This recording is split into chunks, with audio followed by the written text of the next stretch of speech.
If you start looking at it and you're like, yeah, it's a little bit more expensive to do meal service than if I just went out.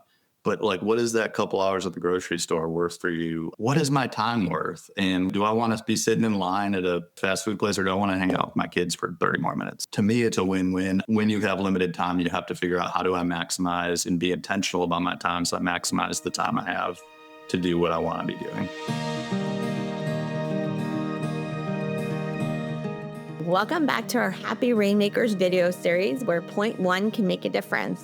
Today, we're joined by Matthew Korn, who is an employment lawyer and the founder of Dad Esquire, and has really adopted a lot of our 6 pillars without even knowing.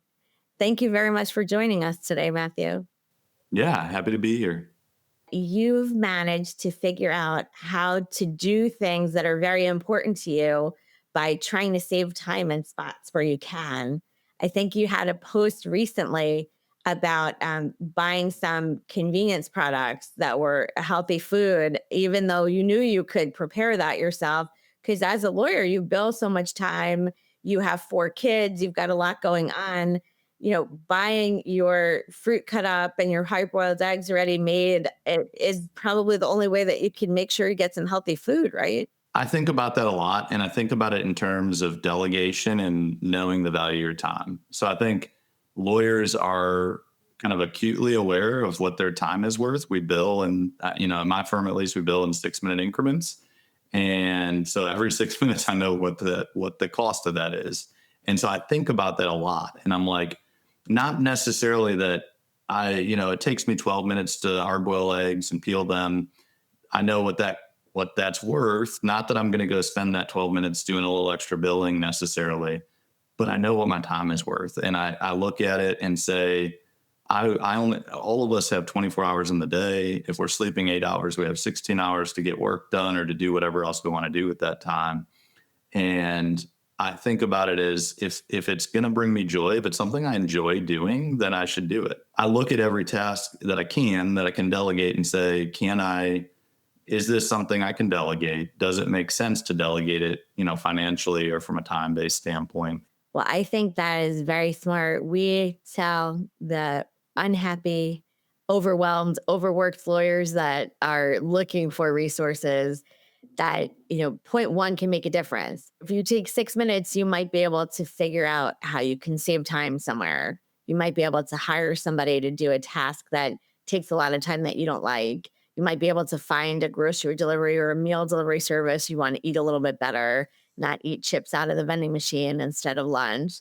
And it sounds like you're definitely moving in the right direction. I know you enjoy your legal practice, so you have enough time to do your work and enough time to be with your family if you can outsource some of the things you don't enjoy quite as much. We do meal service too. We do all that stuff because if you start looking at it and you're like, yeah, it's a little bit more expensive to do meal service than if I just went out. But like, what is that couple hours at the grocery store worth for you? I think about the same way with delivery services, Instacart, DoorDash.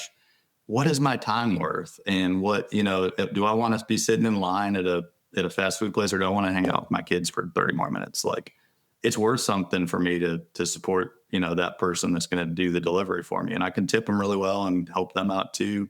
To me, it's a win-win. I know not everybody thinks this way. It's just how I've started thinking, because when you have limited time, you have to figure out, how do I maximize and be intentional about my time so I maximize the time I have to do what I want to be doing. You have to make a choice about the things that are not worth spending your very limited free time on. And I like that you talk about it that way and you're very honest. I know that that post about the eggs and fruit went viral. You had a lot of people who resonated with it. A lot of people are either doing those things and not talking about it, or they're thinking, well, that guy Matthew has a good idea. Instead of not eating breakfast, I could probably get somebody else to prep it for me. And then I could have some nutrition so that I can do better work for my clients at the office. So I commend you for that. Sometimes people don't say these things, especially dads. Like I've gotten a lot of DMs from dads that are like, I appreciate you posting that. I posted about having Crohn's disease. I've Crohn's, and it's tough. And I was in the hospital for 10 days with a flare up once. it's tough to be at work and to be dealing with Crohn's. But I had a guy reach out and say, man, I didn't know any other lawyers that had Crohn's. And just hearing your story and knowing you got on the other side and you're effectively in remission, that's so helpful to me. And so that's why, I think ultimately guys, especially in the community, what I want is not just a number. You asked me about a number of members. I don't have necessarily a goal. I want guys that say I prioritize my family. It's not at the expense of my law practice, but I want to be a good lawyer, but I also want to put my family first. Those are the guys I want in the community. Doesn't matter the number. I want engaged people, and to get guys to come in and open up. Guys, just again, generally speaking, guys aren't as willing to open up, share feelings, share struggle as women might be in the same circumstances. And so, but if one guy starts leading and doing that and opening up, it gives everybody else permission to do that too, and it gives them a feeling of safety. So that's a lot of what I'm trying to do on LinkedIn, is let people know there's a community, but also let guys know it's okay to feel like it's okay to want to spend time with your kids, even if you're a lawyer. That's amazing and very well said. And I'm sure all the dads who are lawyers who are watching this are happy to find a place where they can be honest and vulnerable and talk about the issues that are on their minds. So thank you so much. Yeah, absolutely.